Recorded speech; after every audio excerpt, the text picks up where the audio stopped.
Here in this question, he is saying that suppose we want to verify the analogy between electrostatics and magnetostatics by an explicit experiment.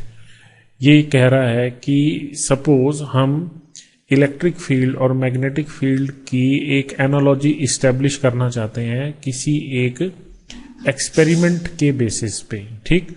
वो experiment हमने यहाँ पे क्या choose किया है, पहले वो उसको डिस्क्राइब कर रहा है। तो कह रहा है कि आप एक इलेक्ट्रिकल डायपोल को, जिसकी डायपोल मोमेंट P है, को इलेक्ट्रिक फील्ड में रखें, ठीक, और उसके मोशन को कंसीडर करें। इसी तरह से एक मैग्नेटिक डायपोल जिसकी डायपोल मोमेंट M है को मैग्नेटिक फील्ड B में रखें और उसके मोशन को ऑब्जर्व करें, ठीक है।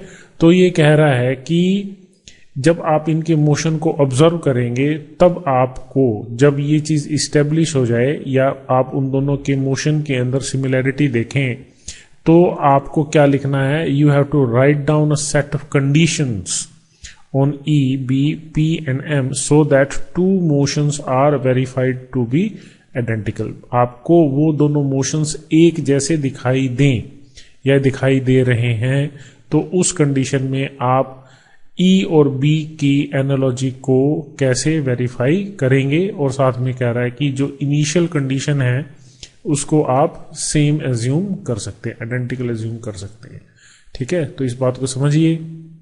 ये कह रहा है कि ये इलेक्ट्रिक फील्ड है और इलेक्ट्रिक फील्ड के अंदर आपने एक इलेक्ट्रिक डायपोल जिसकी डायपोल मोमेंट P है उसको रख दिया और एंगल है थीटा। इसी तरह से आपके पास एक मैग्नेटिक फील्ड है B, that is magnetostatic field B, और आपने एक डायपोल जिसकी मैग्नेटिक मोमेंट है M को मैग्नेटिक फील्ड में रख दिया। अब थ्योरी से आपको ये बात पता है कि जब हम ऐसा करेंगे तो यहां पे टॉर्क लगेगा, ठीक है, और आप इस रिजल्ट को लिखते हैं P क्रॉस E, ठीक है। और इस सूरत में क्या लिखते हैं, tau is equal to M cross B, ठीक है।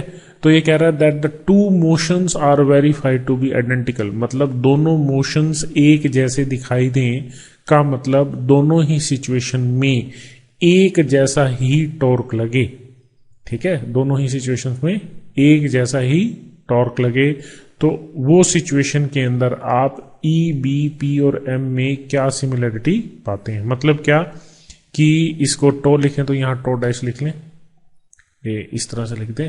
तो वो कह रहा है कि आप ये चीज देख पाएं, ठीक है, two motions are verified to be identical. तो वो क्या बनेगा, P cross E and that is equal to M cross B, ठीक है।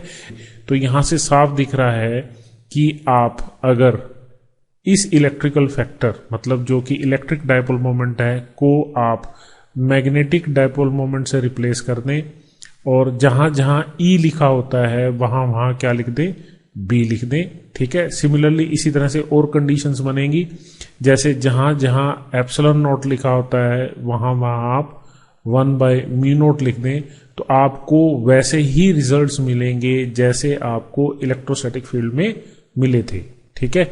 जैसे वहां पे आपने कूलम्स लॉ लिखा था, ठीक है, तो उसको आपने लिखा था कि Q1 Q2 divided by R², ठीक है। और यहां पे आप क्या लिखते हैं, ये K क्या था, 1/4π एप्सिलॉन नॉट, तो हमने यहां लिख दिया μ0/4π। This is magnetic charge 1, this is magnetic charge 2 divided by R², ठीक है। तो ये एनालॉगस सिचुएशन है, मतलब क्या, मैग्नेटिक बिहेवियर को समझने के लिए हम इलेक्ट्रिकल पैरामीटर्स को कंसीडर कर रहे हैं, या जैसे इलेक्ट्रिकल पैरामीटर्स को हमने कंसीडर किया था, एक्सप्लोर किया था, तो उन्हीं के बेसिस पे हम मैग्नेटिज्म के इफेक्ट को समझने की कोशिश कर रहे हैं। तो ये बेसिकली जो है दैट इज द गिलबर्ट्स मॉडल, ठीक है, गिलबर्ट्स मॉडल ऑफ मैग्नेटिज्म। इसके बेसिस पे ये कहना चाह रहा है, जिस एनालॉजी की बात कर रहा है, तो जैसे ये इलेक्ट्रिकल डायपोल है, तो आप यहां पे क्या लिखते हैं, नेगेटिव पॉजिटिव, ठीक है। तो जो डायपोल मोमेंट है वो नेगेटिव चार्ज से पॉजिटिव चार्ज की तरफ होती है। तो इसी तरह से ये कह रहा है कि यहाँ पे जिसको आपने नेगेटिव चार्ज कहा उसको आप साउथ कहते हैं और जिसको आप पॉजिटिव कह रहे हैं उसको नॉर्थ कहते हैं, और ये हमारे पास अरेंजमेंट है।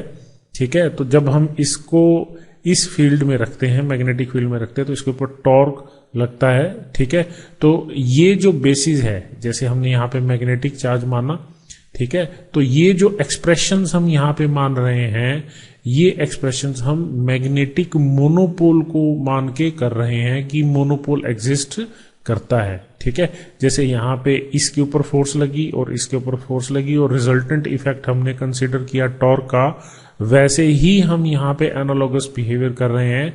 तो अप टू गुड रेंज और for feel of the concept, तो ये बात ठीक है। ठीक है, बट एक्चुअली में आपको पता ही है कि मोनोपोल एग्जिस्ट नहीं करता। तो प्रिंसिपली जब हम इन चीजों को इवेल्युएट करने की कोशिश करेंगे तो हमें एम्पियर्स लॉ यूज करने पड़ेंगे, जो कि हमें एक्यूरेट रिजल्ट्स देंगे।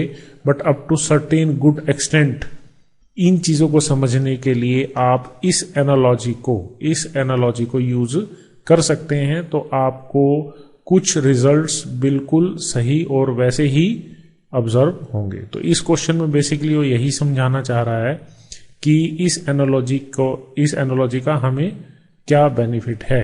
ठीक है, तो इस एनालॉजी का बेनिफिट आपके सामने क्लियर है।